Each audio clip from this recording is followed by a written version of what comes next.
I'm Dara Lurie. You're listening to the TMI Project podcast, Season 2, Black Stories Matter, where we're amplifying the voices of Black people who got on stage and shared their stories of joy, pain, and resilience.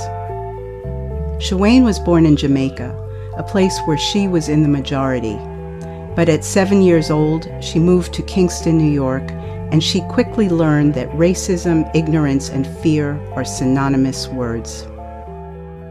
Shawaine was part of TMI Project's first ever all-teen production of Black Stories Matter at the Kingston High School. It's true of all workshops, but especially ones with young people, that we like to start with some lighter writing prompts to warm up and help folks get comfortable. One example might be a food that everyone loves, but that you think is disgusting. What was memorable for Micah and me about this workshop is that these teens didn't need a warm-up at all. Now, mind you, they're still teenagers with a million competing interests, friends, family, academics.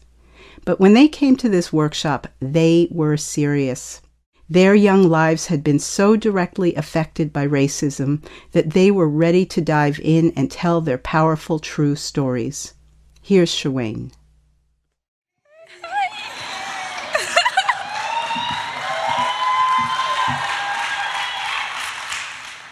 Hi guys, I'm Shawaine, and this is my story. Lord, give me patience, because if you give me strength, there's no telling what I might do.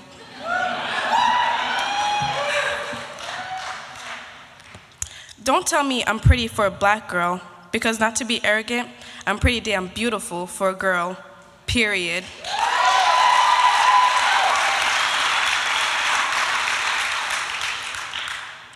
My Blackness does not dictate whether I'm beautiful or not. It just enhances it.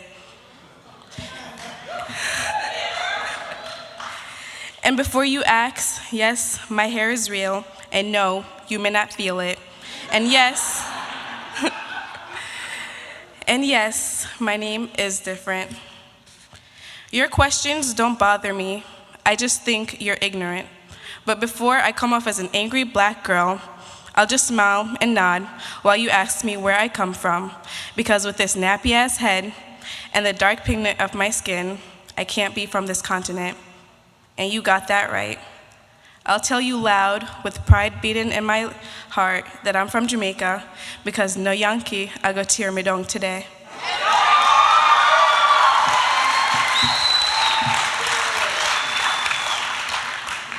And I'll walk away with my confidence speaking volumes. I'll look up and I'll ask, Lord, what else you have for me today? Because I don't have time for no bad mind people.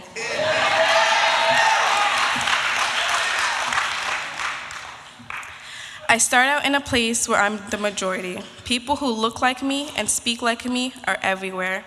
Now, I'm in a place where people who look like me are in the minority. We're some of the few who are discriminated against, the ones you have to look out for. I moved here when I'm 7 with an accent as thick as butter, hair combed into twists with baubles at the end.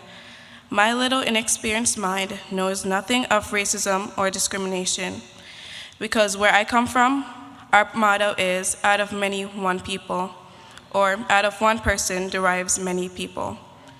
We are all equal. The shade of our skin does not determine that. But at the age of 9, I learned that I have to get my hair straight, because pretty girls wear their hair straight. This is the first time I experienced my skin color and hair as not desirable. I fry my hair day and night to reach the ideal of beauty. When I get to middle school, I'm told outright that I'm too dark and my name is stupid. The proud identity I brought with me from Jamaica doesn't matter anymore. My world is shattered. I think maybe things will change in high school, but the jokes just get less funny. There are a lot of little incidents that make me see that my skin color is something I should be ashamed of. From being bullied at school, I lose my self-confidence and my pride.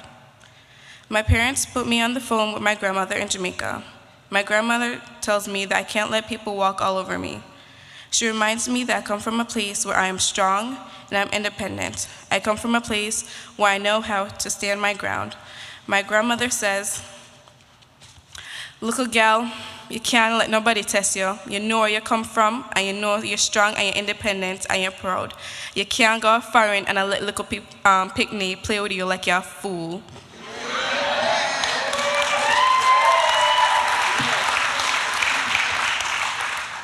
She tells me I'm strong and beautiful. She tells me my skin color is something to be proud of, and I can never let anyone put me down for it. She tells me that she loves me. I open up to her more than my parents. My grandmother is not afraid to tell it like it is. Each time I call, she tells me the things I need and want to hear. Last year, I decided I'm not going to be shy Shawaine anymore. I'm going to be like my grandmother, strong and independent. On my first day of school, I am to speak first. I am loud and assertive. I make new friends. This makes me feel good. I think I want to be like this more often. Some of my old friends are shocked when I stand up for myself. They challenge me, and I give it right back to them.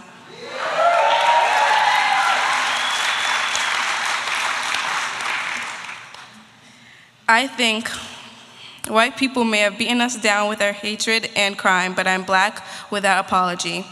I'm the Sunday dinner after church. I'm the whoopings given for disrespect. I'm the curry goat and chicken. I'm the sit still or I'ma whoop you. I'm the girl, you better not test me.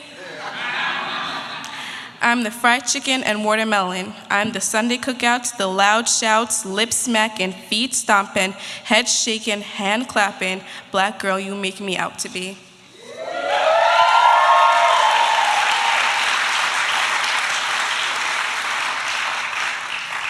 Now, I'm black without apology, loud with the voice of my people.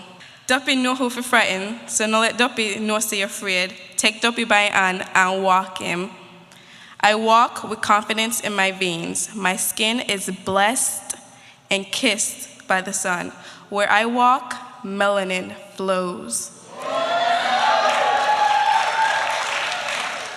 My heartbeat is the call of my ancestors. Thank you.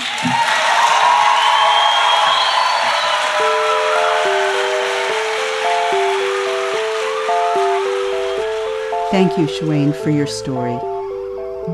This episode is a collaborative creation developed and written by myself, Hayley Downs, and Micah. Hayley edited and produced, and it was mixed by Marlan Barry. The theme song is Secrets by Edison Woods. Our executive director is Eva Tenuto, and our director of external affairs is Sarah DeRose. The operations manager is Blake File. Shantae Howell is the publicist for this season of the podcast, and Clarissa Marie Ligon is our Black Stories Matter virtual workshop manager. Lauren Gill is our graphic designer and webmaster. This podcast is co-produced by Radio Kingston. If you like the podcast, please subscribe, rate, and leave a review. It really helps. TMIproject.org/Black Stories Matter. That's where you'll find more information about participating in online true storytelling workshops just for Black folks, or attending a virtual live performance for an all-inclusive audience. Help us continue to create radically true stories that have the power to change the world. Make a donation today. TMIproject.org.